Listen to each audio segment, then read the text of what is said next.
لە نێوان ئێران و ئەمریکا کامیان دەیەوێت جەنگەکەی ئێستا بوەستێت. بێگومان سروشتی عەقڵیەتی سیاسی و جۆری دەسەڵات لە نێوان ئێران و ئەمریکا زۆر جیاوازە، بە تایبەتیش بۆ ئەو جەنگەی ئێستا و چۆنیەتی کۆتایی پێهێنانی. با بزانین کامیان پەلەیەتی جەنگەکە ڕابگیرێت و کامەشیان لە درێژە کێشانی جەنگەکە تەقەی سەری دێت.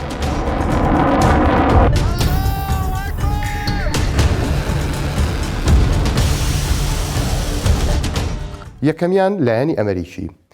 هەموو ئاراستەکان بۆ ئەوە ئەچن کە سەبر و ئارامگرتنی دۆناڵد ترامپ سەرۆکی ئەمریکا بۆ کۆتایی هاتنی ئەم جەنگە کۆتایی هاتبێت، چونکە لێدوانەکانی ئەم دواییەی نەبرەی داخستنی مەلەفەکەیان پێوە دیارە، نەک پەرەسەندن، چونکە ئەو دەڵێت ئەوەی ویستمان بەدەستمان هێنا، یاخود دەڵێت نابێت بۆ هەمیشە لەوێ بمێنینەوە.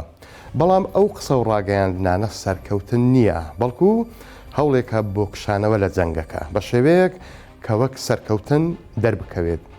دۆخی ئەمریکا باش نییە بۆ درێژە کێشانی جەنگی ئێستای لەگەڵ ئێران، چونکە لە ناوخۆی وڵاتە فشاری هەڵبژاردن سەری هەڵداوە. ترامپ ئێستا لە خولی هەڵبژاردنەکان نزیکە بێتەوە.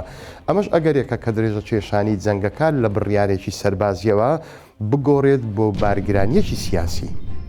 بێگومان مێژووی ئەمریکانی شانی داوە کە گەلی ئەمریکا حەزیان بە جەنگە بێکۆتاییەکان نییە. هەر لە جەنگەکانی ڤێتنامەوە بگرە تاکو دەگاتە جەنگی ئەفغانستان هەمان شێواز دووبارە ئەبێتەوە کە دەستپێکێکی بەهێز و باڵادەستی سەربازی لە جەنگەکان، بەڵام دواتر ماندووبوونی سیاسی ناوخۆیی بەدوادە هاتووە، چونکە لە ناوخۆی ئەمریکا پرسیاری جۆرا و جۆر بۆ ئەم جەنگانە دروست بوو. لەوانەش بۆچی ئەمریکا لە وڵاتانە لە جەنگدایە؟ ئەی تێچووی چەندە و چێش سوودمەندە؟ لە سیاسەتی ئەمریکادا یاسایەکی نەنووسراو هەیە، دەڵێت دەتوانیت جەنگ دەست پێ بکەیت، بەڵام ناتوانیت بۆ ماوەیەکی درێژ تیایدا بمێنیتەوە بەبێ هەبوونی پاساوێکی هەمیشەیی. دووەمیان لایەنی ئێرانی. لە ناو ئێراندا کە سوپای پاسداران باڵادەستی یەکەمی وڵاتە، پێچەوانەی ناوخۆی ئەمریکا هیچ فشارێکی هەڵبژاردننی کتوپڕی لەسەر نییە بۆ ئەوەی پەلەی بێت لە ڕاگررتنی جەنگەکە، بەڵکو گوتاری ئێرانی جەخت لەسەر ئارامی استراتیژی، هەروەها بەردەوامی ڕوبەڕووبوونەوە و وەڵامدانەوە لە کاتی گونجاودا دەکاتەوە، کە ئەم استراتیژەش لەسەر ئەو بنەمایە کە دەڵێت ڕەنگە نەیارە بەهێزەکە لە مەیدانی جەنگدا شکستهێنێت، بەڵام لەوانەیە لە ڕووی سیاسیەوە ناچار بێت بکشێتەوە.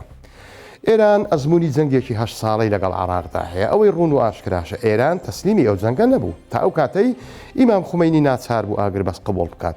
ئەو کات هەموو ئێرانیەکان لەگەڵ درێژە کێشان و بەردەوامی جەنگەکەدا بوون. ئەمەش ئەوە نیشان ئەدات کە ئێران بۆ بەرگەگرتنی فشاری درێژخایەن دروست کراوە. کەواتە ئەمریکا هەرچەندە لە ڕووی سەربازیەوە زۆر بەهێزە، بەڵام لە ناوخۆ بە سیاسەت میدیا هەڵبژاردن کۆتوو بند کراوە. بۆیە ڕەنگە ئەمریکا لە مەیدانەکە شکست نهێنێت، بەڵام بژاردی کشانەوە هەڵبژێرێت.